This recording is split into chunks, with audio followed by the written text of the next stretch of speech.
There you go. I'm actually going to talk about IPv8. Yes, kidding. Okay. Ready? You're good. All right. Okay, so let's go.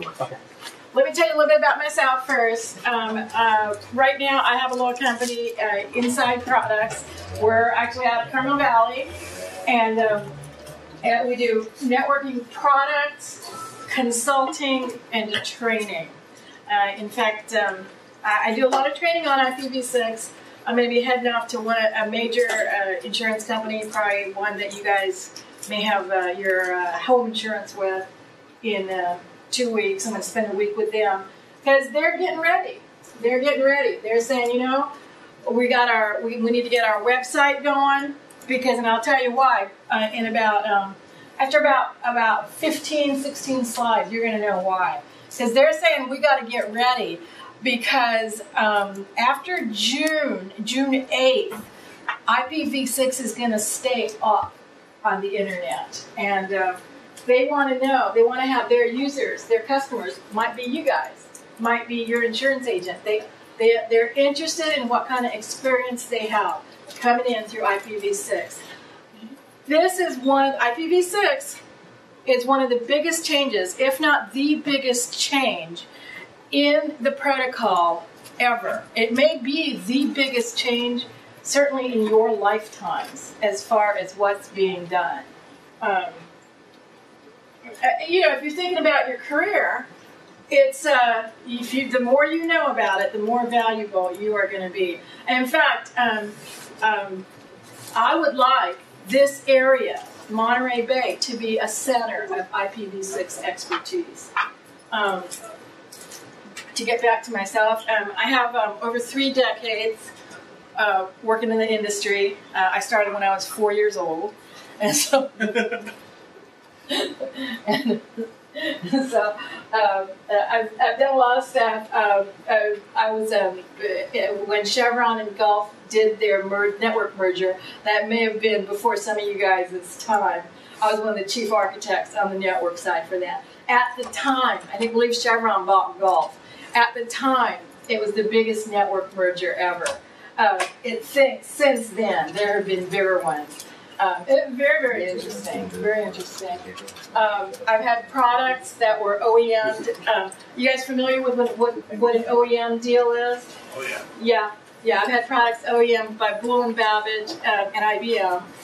In fact, one of IBM's critical network management products was one that I wrote. I have a very, very good relationship with IBM. We have a non-disclosure with them. We help them out on new things. In fact, probably next week, we're going to do some things on security and IPv6 with them. A very, very good relationship with IBM. They're actually going to support me, I hope, on some RFCs we're doing. But that's a real interesting thing. And anyway, you know what? You can do all that kind of stuff. You know what I mean? I'm nobody. You know, I'm nobody. And you just work and you can get there and you can do stuff. You know that. So you guys can too. It's a lot of work though. Don't get me wrong. Okay, let's talk about IPv6. Why do we have IPv6? Okay. Well, in February, you guys might have heard. You guys know who IANA is? Yeah. IANA has the big old address pool for everybody. You know, all the internet addresses. IANA has them for South America, Asia, everybody. Who's ours? Who handles the addresses for North America, for internet addresses? Anybody know? Aaron. That's right. Aaron handles them for North America. And has Aaron run out of V4 addresses yet? Soon. No. Soon. Exactly. Soon.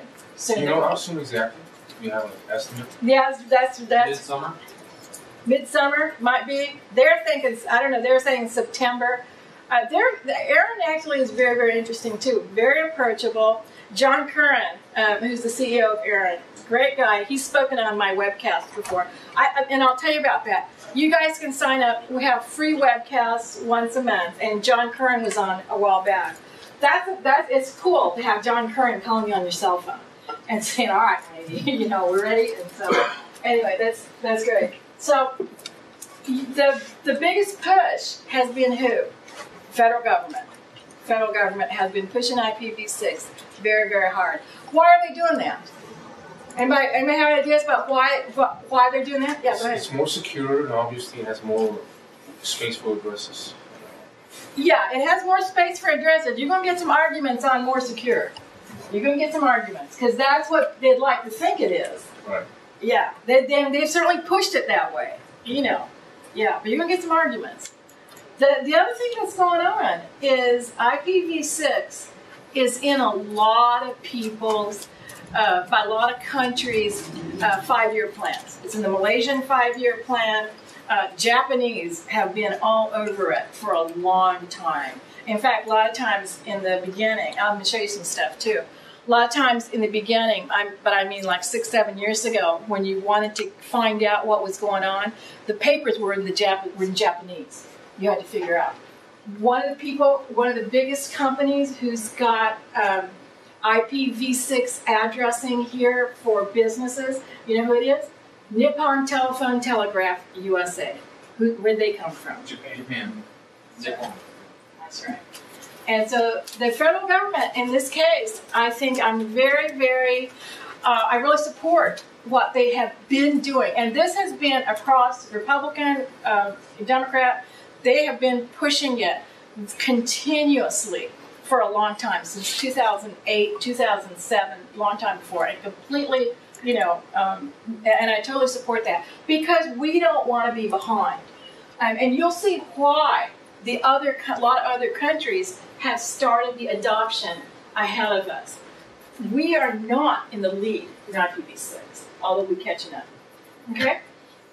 A lot of stacks, a lot of platforms, most hardware is v6 compatible. What do I mean by that? What's a stack? What's a platform? Well, name me some platforms. Windows. OS. Linux. iOS, yeah. Linux, the Cisco iOS, that's a platform. Is Windows v6 compatible? Yep. You bet. When you boot up Windows 7, when you boot up Vista, of course nobody does that anymore, but when you boot that up, what does it come up natively? V4, V6, both, what? Both. Oh. Comes up both. Comes up both. Yeah. And you got to stand on your head to turn it off sometimes. A lot of printers, Lexmark, you know, you name it, a lot of printers, when they come up, they'll come up natively V6. So let me ask you, is Microsoft, you know, a lot of people say V6 is never going to happen. So let me ask you, is Microsoft in the business of making bad bets? Are they fools that they're putting this dual stack? Not, they have been. Don't get me, they have been. There was Vista. There was Vista.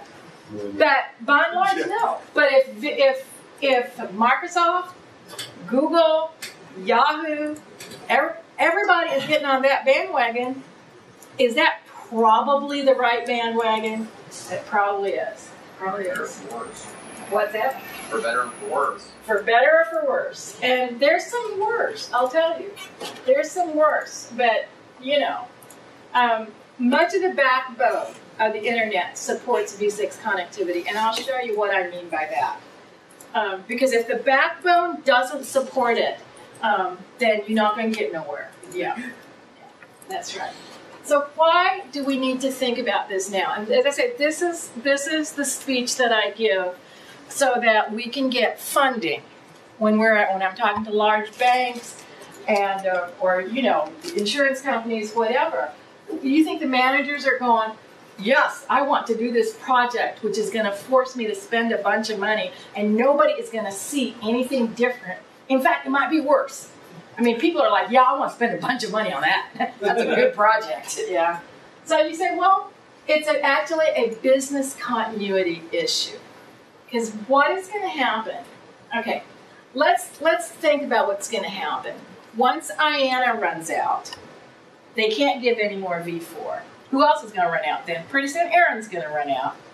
If you have an ISP, let's say you got AT&T, Comcast, whoever, do they make up their own addresses? No.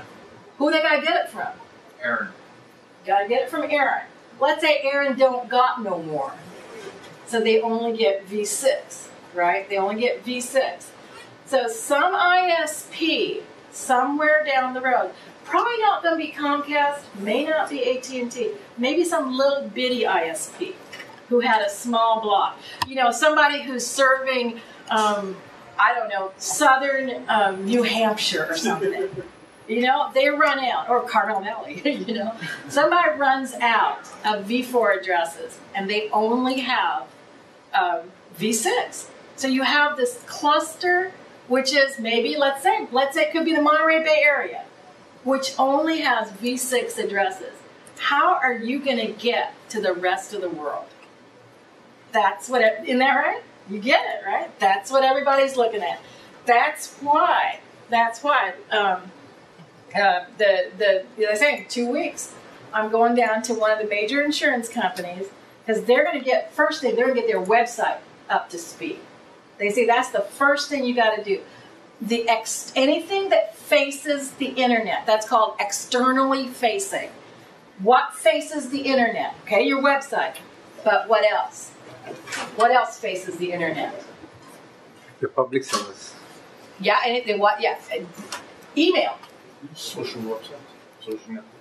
Yeah, that's content. That's content. Yeah, but that faces what? But what in the network services? DNS. DNS faces. So there's three things you got to deal with. You have to deal with. You have to deal with your website because that directly attaches to the internet. DNS translates it, and then you have to deal with email because how are you going to get email if you don't have your email servers? So that's anything. You see what I mean? Anything externally facing has to be dual stack. Now, a lot of folks, a lot of ISPs, the big boys, Comcast, AT&T, those guys, what they're saying is, oh yeah, you know what? We're going to let you tunnel. What does tunneling mean? It means you can stay V6 or you can stay V4, and I'll somehow, through magic, through my router or whatever, I'll convert it. And what, yeah. Well, there's a couple of things to that. Okay, fine, you can do that. But let's say what happens, and first thing I ask Comcast is like, well, is there a price difference? Yeah, right? Yeah. That's right. And then what if, and they say, well, no, there's no price difference. But but they could, right? Easily, they could say, you know what, I got you over a barrel. It's 5 times as much to tunnel now, right? They could totally say that. Next thing, it's what's your experience going to be? You know, if you're tunneled and you've got all kinds of, it's a whole different layers of protocol. Are you going to have, is it more secure? Believe me, one of the things I teach, I have like a 2-hour thing on, tunneling mechanisms, transition, and all the hacks that you can do with all those things. A lot of security risks. Plus, is it going to be slower? You know, what's your experience going to be if you're tunneled? And as I say, a lot of folks are saying, you know what? It may be time to bite the bullet and go native. So this is the problem. This is the problem. So, you know, a lot of folks have been saying throughout, it's like, why should I go V6? There's no application that I need to do V6. Well, access to the internet. You get it? That's it. Yeah, that's it. That's it. The internet now is like electricity. You know, in fact, somebody the other day was talking about internet access being a human right. Yeah. I don't know about that, but you know. I'm telling you, I know. And, you know, I know it's funny. It's like I have a teenager, and it's like, you know, you'd think that probably, you know, yeah. I mean, you cut off the internet, you cut off Facebook. That's, yeah. Integration with the highest ones. Yeah, isn't that interesting? This is a little old, too. It stopped at 2010. Yeah, the U.S. is top. What are we at in terms of penetration? 77%. That's 77%. That's pretty high.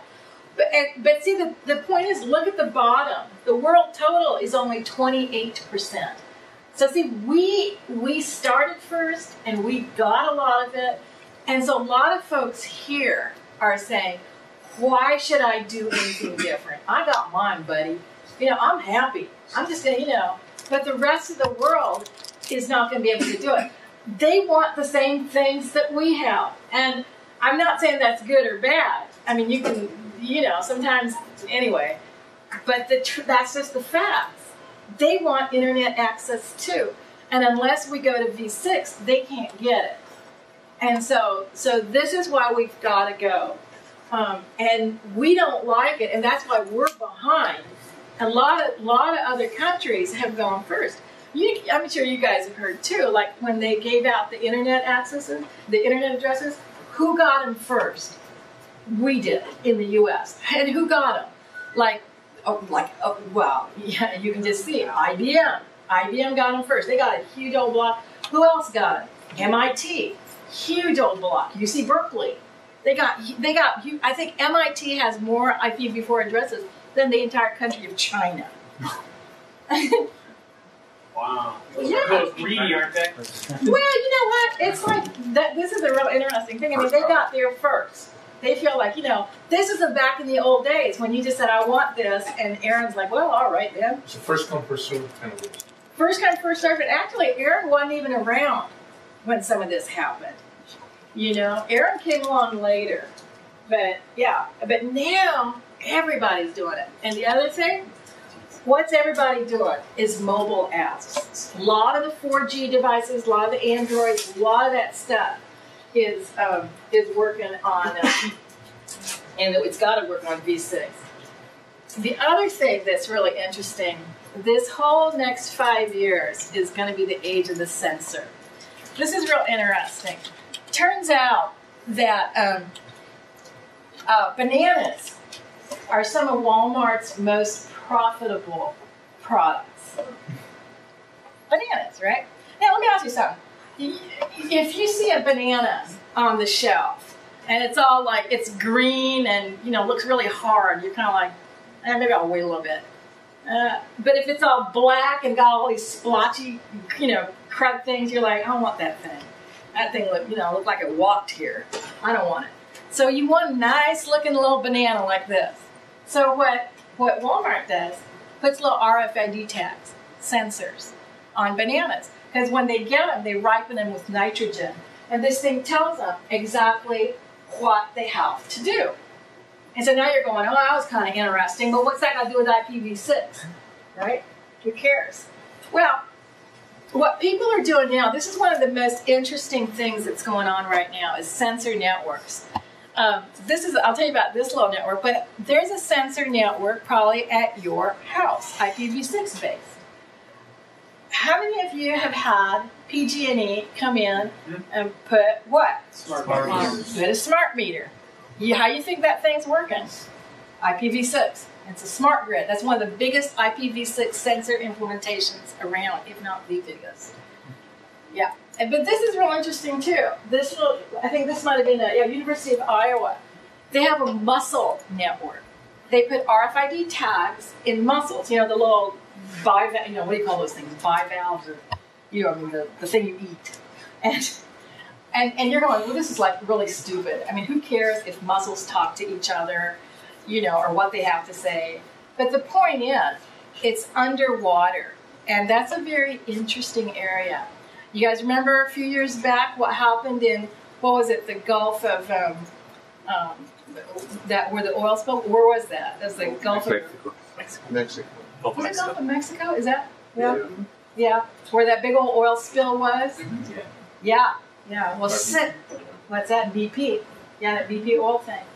But if you had sensors way down there, that would be very interesting, wouldn't it? And so it's the point of this one was to know what kind of antennas you need, because the shape of the antenna can really to get to the what do you call it? The wireless device makes a big difference. But this is a lot of the stuff that's being worked on. And what's being worked on is these networks, sensor-based networks talking IPv6. This is going to be the next 5 years. There's going to be trillions of sensors. Like it or not. And I'm not saying I always like it, but I'm just saying. This is just a non-judgmental thing on what I think is going to happen. And you can see it. You can see it if you go to the Consumer Electronics Show. You know, CES. You'll see what people are doing with telesurgery, you know, all kinds of stuff. Smart grid, huge implementation of it. This is what a lot of the ISPs are talking about. They're talking about HANS, Home Area Network, Neighborhood Area Network. Ford has cars, which are Wi-Fi hubs. It's just everything is going to be networked. Everything is going to be networked. And there's a lot of power to that. A lot of power. Telemedicine is huge. I was actually, it's interesting, for 3 years, I was on the design team for the Blue Cross companies to do their planning for IPv6. And, you know, I was like trying to talk, you know, it's like we'd sit around the room, you know, once every 3 months, all the Blue Crosses came in and we all sat there, and I talked to them about this, that, and the other thing, about we running out of addresses, you know, ISP and this and that, everybody stared at me. And then finally, I brought up this thing. I said, you guys, look, telemedicine. If you do telemedicine, you can say, people can be treated at home. If somebody's treated at home, what does that mean? They're not taking up a hospital bed. Saving costs. And I'll tell you, a couple of those guys, they say, Nalini, that's the first time in 3 years you made any sense to me. And so, you know, this is what a lot of folks are looking at. They're looking at saving money. Because, and it is more compassionate too. Japan has done a lot of work in this area. It's, you know, I mean, I got a mother who's elderly, and, you know, nobody, who wants to die in the hospital? It's, you know, if you can stay at home as long as you can, it's a little bit nicer. And, but it's a lot cheaper too. And so a lot of people are looking at treatment at home. In fact, this one I believe is from, and you can see the pictures are Japanese. It's from the Japanese. So it really depends on the type of treatment. Not every treatment will be done through this kind of. Sure. Yeah, sure.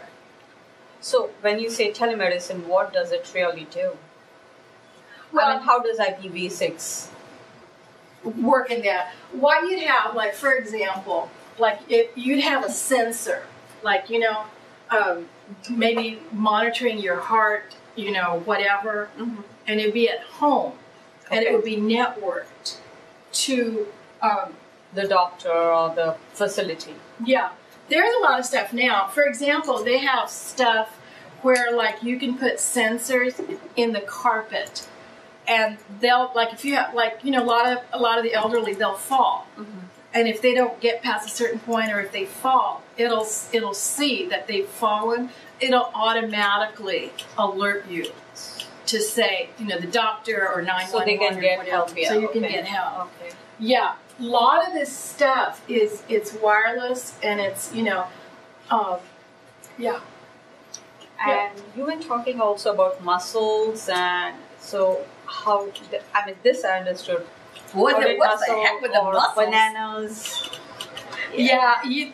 Oh yeah. Why am I talking about mussels and bananas and stuff? Well, you know, what I'm saying is all this stuff, they're putting tags in everything.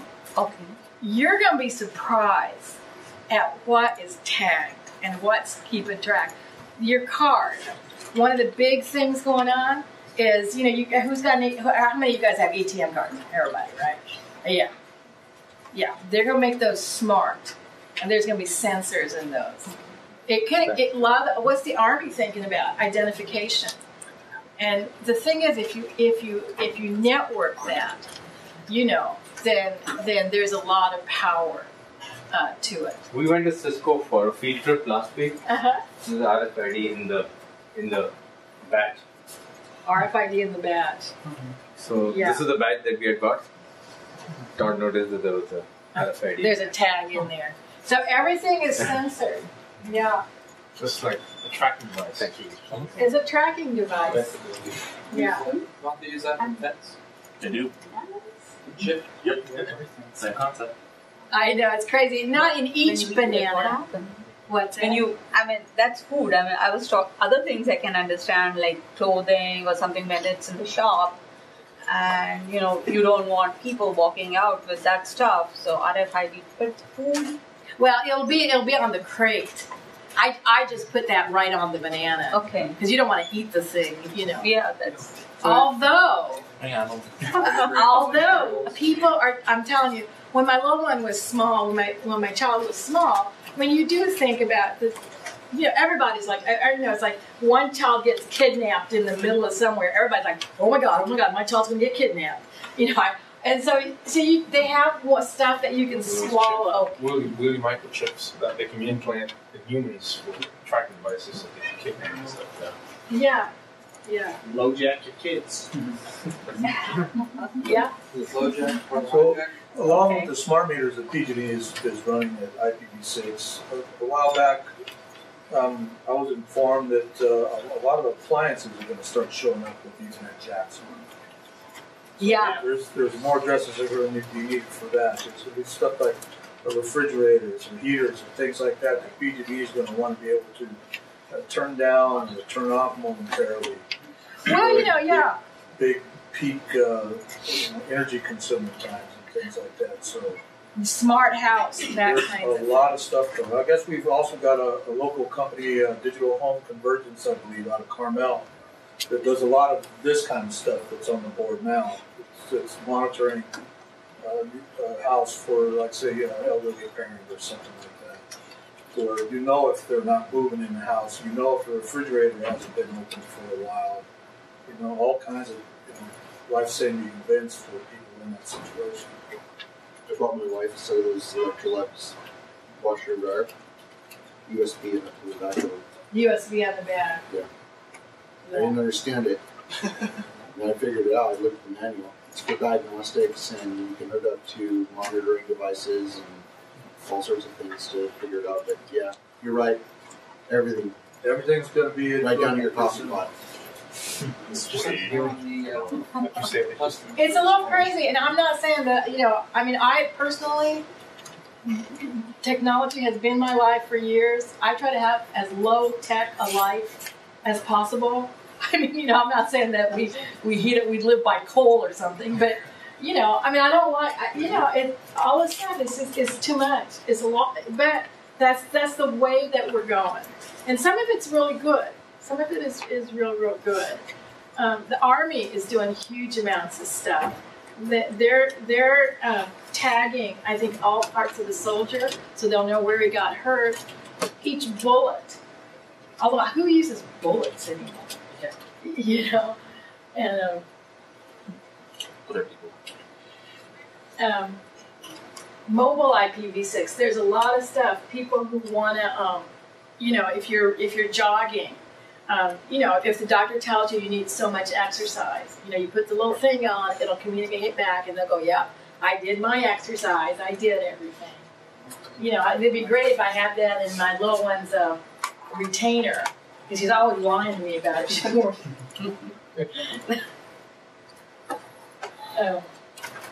Now, the mandates. This is real interesting.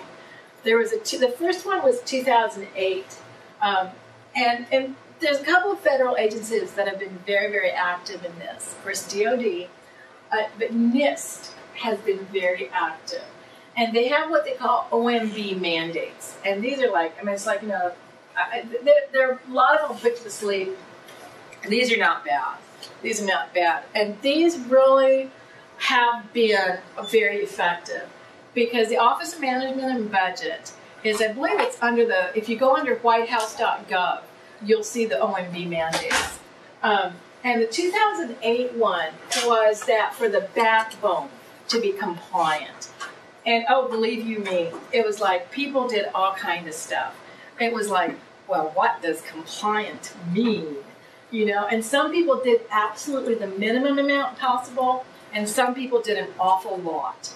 And I know some agencies, Social Security is on board. They've publicly published. And I know them, I've talked to them, they've done a lot of stuff. They've done a huge amount. Another agency who's done an enormous amount is the VA. In fact, the VA is saying by 2014, they're going to turn off IPv4. That's what their goal is.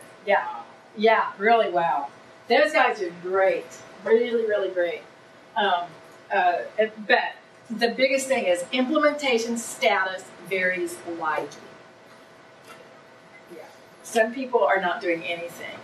A lot of private companies are saying, okay, for example, anybody in healthcare, they're being driven by these because they're saying, okay, if I have to take Medicare payments by IPv6, I better get myself ready for that.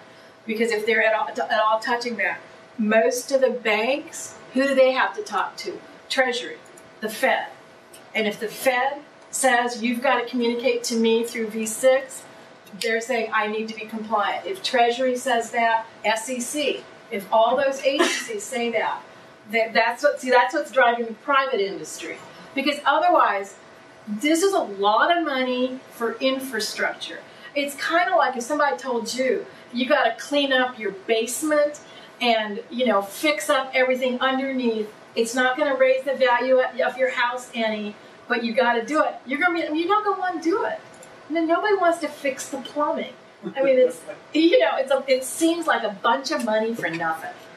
So there's drivers, and these are the 2012 and 2014 mandates. Which 2012 mandates, there's just something out in Network World the other day about how most federal agencies are not going to meet it. It's ugly, but the 2012 mandate was what? Upgrade your externally facing servers. What did we just talk about? We talked about what's externally facing. Anything that faces what? What? Internet. The internet. Anything that faces the internet. And what are we talking about? Website, email, Websites. Exactly. Web, email, DNS. That's the OMB mandate. And you can see why they did it. It makes perfect sense. They really should have that mandate. Most federal agencies are going to flunk. They're not meeting this mandate. It's unfortunate. As I say, this was in Network World a couple weeks ago. The next one is going to be to upgrade your internal applications. That's the biggest one, and it's the hardest thing to do. A lot of folks have applications that have been around for a long time. In fact, some of my guys, we're getting ready to upgrade do a network redesign for one of the major cities in the U.S. for something that's 20 years old. They've got stuff that's 20 years old. Nobody's looked at it in 15 years. And we're going to try and rip it out and build it all up. So a lot of folks if you've had stuff for a while, you're not thinking about the future. You're just trying to keep your fingers in each dike so things don't fall apart on you. And it's hard. This is a hard thing for a lot of folks to think about, is to get ahead of the game. Very, very few people are in that position. Some are. Some have done a really, really good job, both on the government side and in private industry.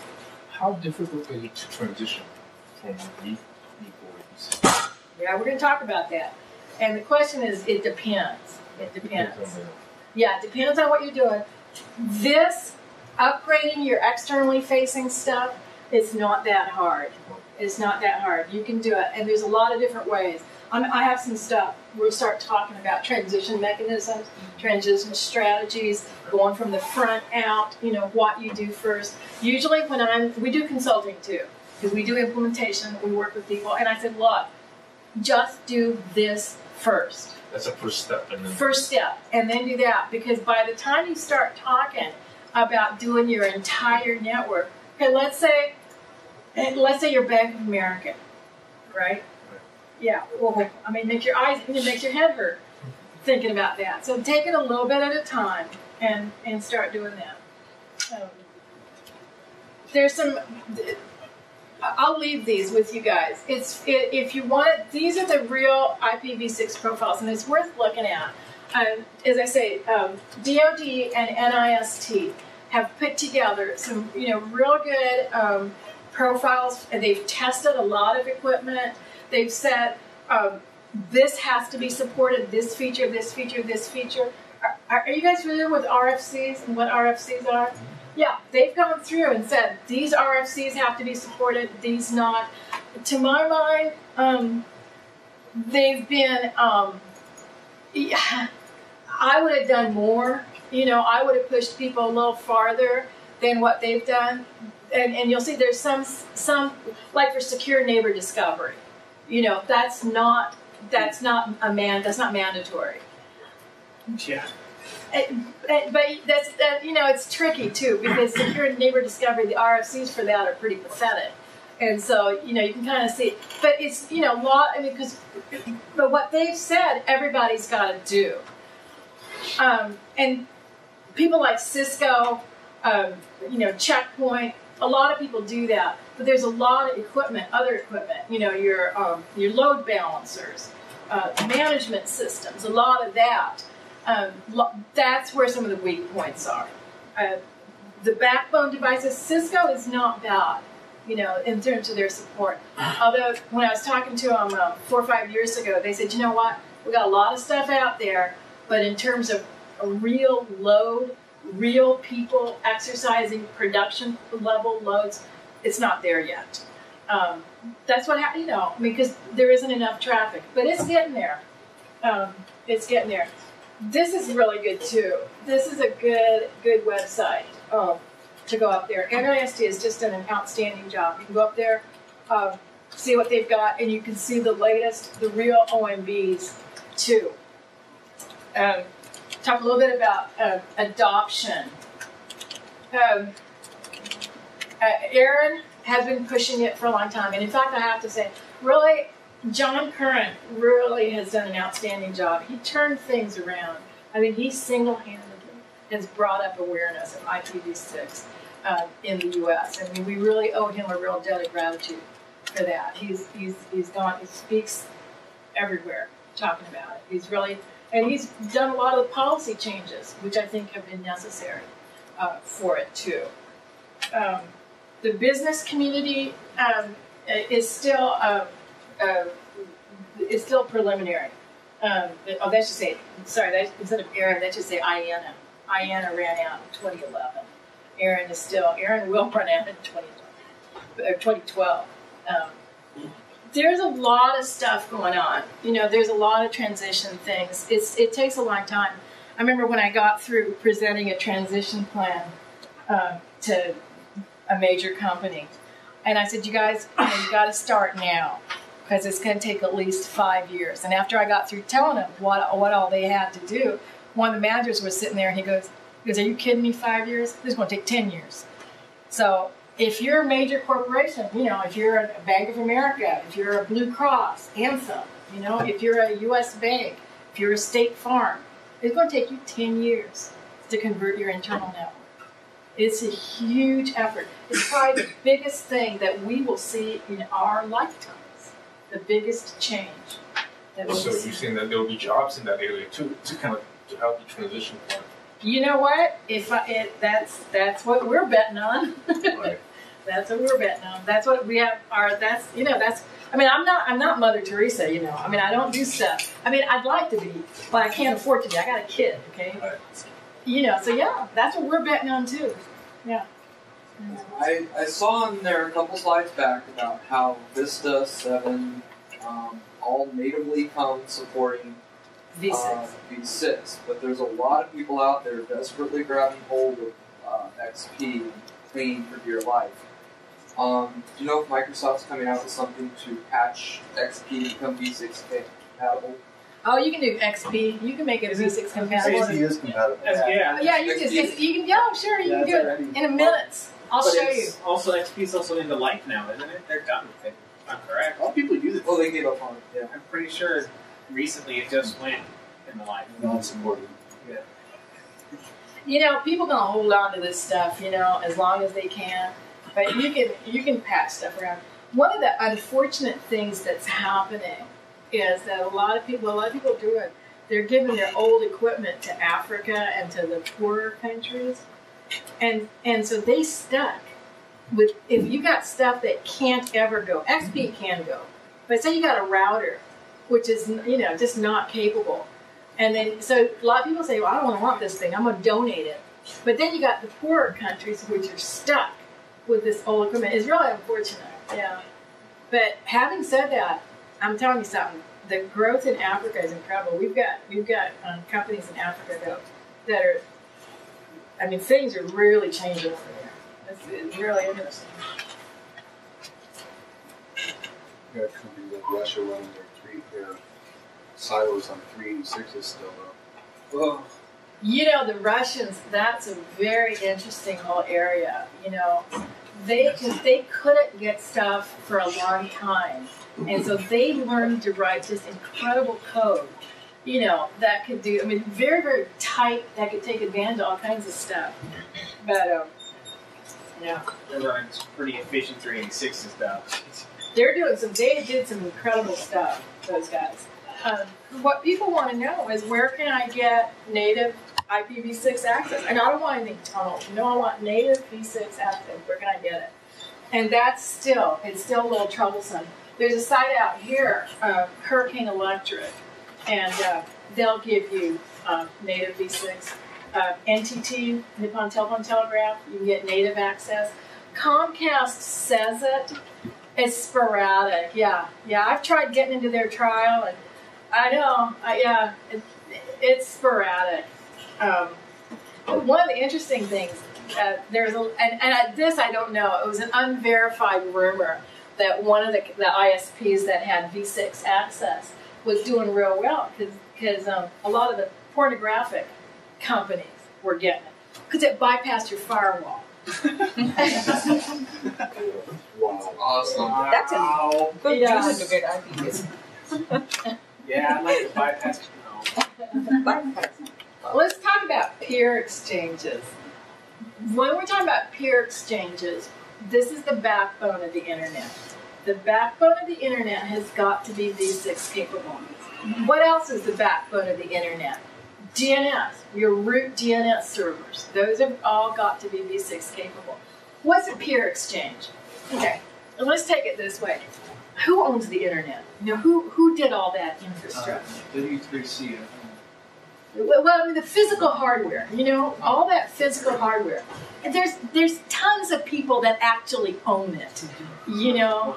All different ISPs own the physical lines, you know. And what you do is you kind of like, you meet at certain points and you say, okay, I've got this traffic that wants to go to Russia. And, you know, if you'll take it over there, I'll take your traffic that wants to go to South Carolina. Peering. You peer. Yeah, you exchange. And the peers are really BGP peers. You know, you do peer exchanges. And so then you've got all these peer exchanges that are set up. Did you say PGP? BGP. The big stuff. BGP. Yeah. And they're public exchange services. And, you know, these are the ones that are V6 capable, native, 6RAN, 6TAP. They have, of course, in the V4 world, they have the old May West, May East. You know, you guys might have heard of those. Those are the V4 exchanges. There is equivalent V4. But this is the first step to have native V6 capable, meaning all your routing is not tunneled anything. The backbone is V6 capable. That was the first step that was needed. These are, in fact, these are like, for example, these are Nippon Telephone and Telegraph's peer exchanges. They make it, this public information, they make it public.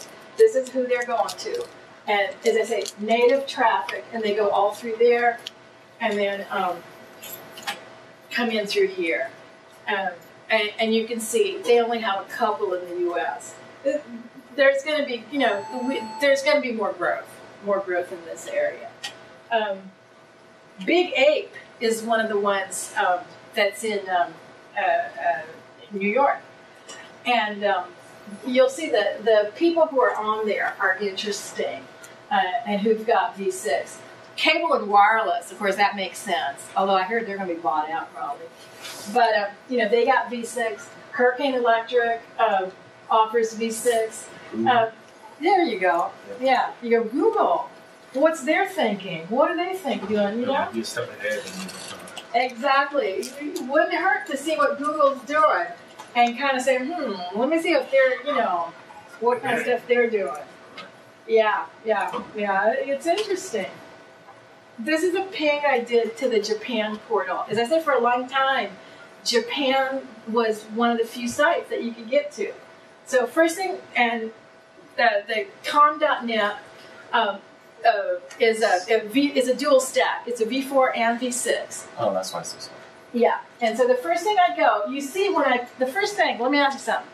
When I ping com.net and I get resolved a v6 address, am I v6? You bet. Otherwise, what would happen? Get the IP4. Yeah. Otherwise, I'd get the 4. So I'm sitting on a router that's v6 capable. So I ping it, DNS resolves it to a v6, and then I get it back. Yeah. So then the next thing I said, oh, that was interesting. I know. That's the thing. What's it? It's large addresses, that's not all of it. Yeah, no. Well, you know what? The whole next session, we're gonna talk about addressing, because I'm telling you something. If you do not understand addressing and get that right in your head, then you're lost. You're done for. And so, but I'm gonna make it fun. I'm gonna make it so that because it's like this is not about me. I don't need to learn about IPv6. So I want you to be coming out of here, and you'd be like, this is this kind of address. This is this kind of address. It's not that hard. I just frankly tell you. And then I say otherwise, make my head spin. So next thing I did was I did a trace route, because I said, I want to see how far I can go. And so let me see. It starts resolving, and it's resolving. Is it resolving all v6 all the way? Yeah. Yeah. So what is that telling you? I'm going across the internet on a pure IPv6 route. That's right. And this is probably 4 or 5 years ago. So it's just skipping all the v4s and just going through the v6s. Yeah, it's got the v6. Well, you're going to have 2 different routes. Your v4 routes and then we choose the best path. Yeah, but let me ask you something. No. Can you mix v4 and v6 on a route? No. So you got to have. See, So if you have a v6 and you send it to somebody with v4, unless you have some kind of. That's the problem. Oh. That's the problem. Yeah. Because if, let's say, for example, I'm a bank. I'm largebank.com. I have a v4 address.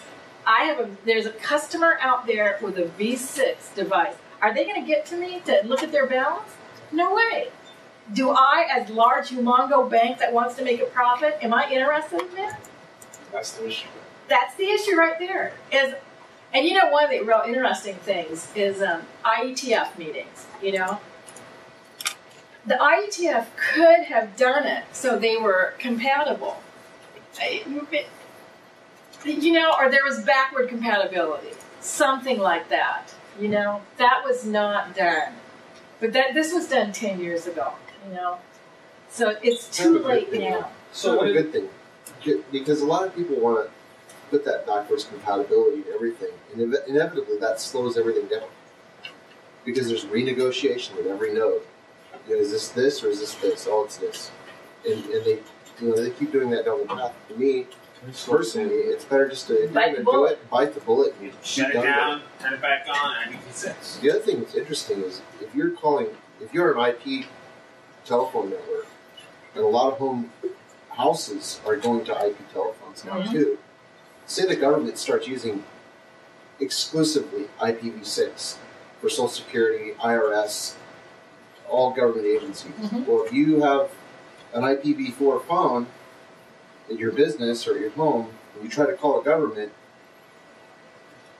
nobody's home. There you go. Yeah. It won't talk. Yeah. That's crazy. Yeah. Well, yeah.